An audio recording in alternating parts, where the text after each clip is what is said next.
You ought to have 10,000 laid by for trouble. What trouble? The trouble that always comes. Why do you suppose I came here? 6,000 miles from Liverpool. This is Jacksonville, Clinch, USA. We sail with the tide. My name is Chris Fujiwara. I wrote a book on Jacques Tourneur, the director of such great films as Out of the Past, Night of the Demon, and the film you're about to watch, Canyon Passage. Right now I'm in Macau.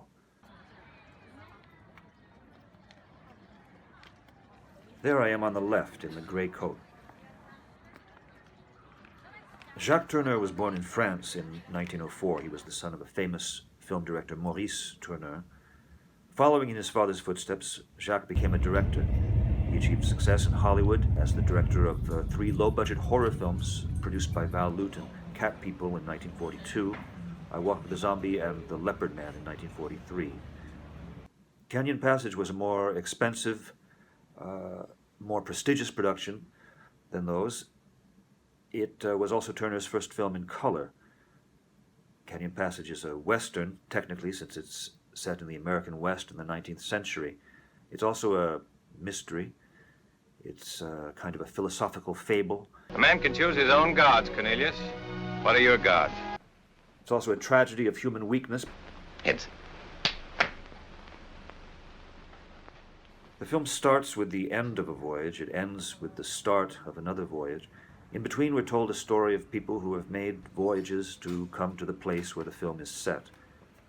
Part of what makes Canyon Passage such an extraordinary film is this underlying memory of the transcontinental voyage, the source of so much nostalgia, the source of so much restlessness in the film.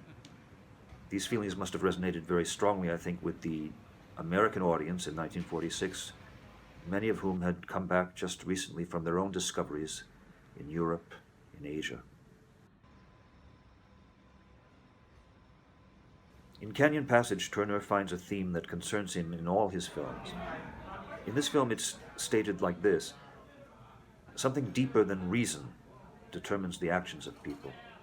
Consequently, people's motives, their affinities, and their inability to be at rest cannot be understood by reason. Essentially, Canyon Passage is a mystery. Sometimes in the film, this mystery is expressed in deep disquiet. At other times, in a kind of resigned contentment. It's a little as if Orson Welles and Jean Renoir had collaborated together on a Western. She'll be by the river where all heaven be. But the visual fluidity of the film, the dry understatement of the performances, and the director's attitude toward the characters. You're a fool. Censure on your lips, solicitude in your eyes. An attitude that could be described as a kind of reserved sympathy. These things are very much Tourneur's own.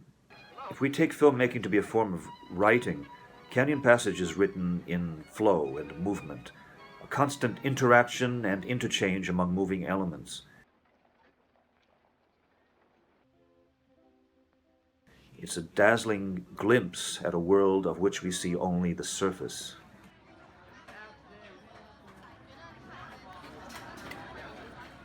Native Americans appear only briefly in a parenthesis.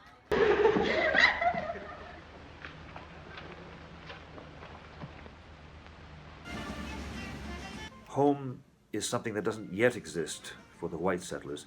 For the Native Americans, it no longer exists, or it's about to be lost.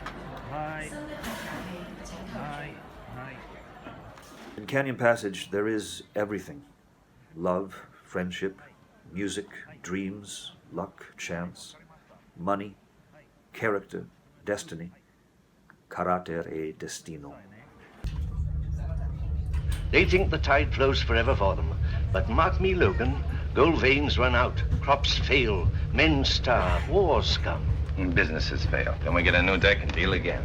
Riding on a silver saddle. The moon is my silver saddle. And long before the stars skedaddle, I'll beat with my love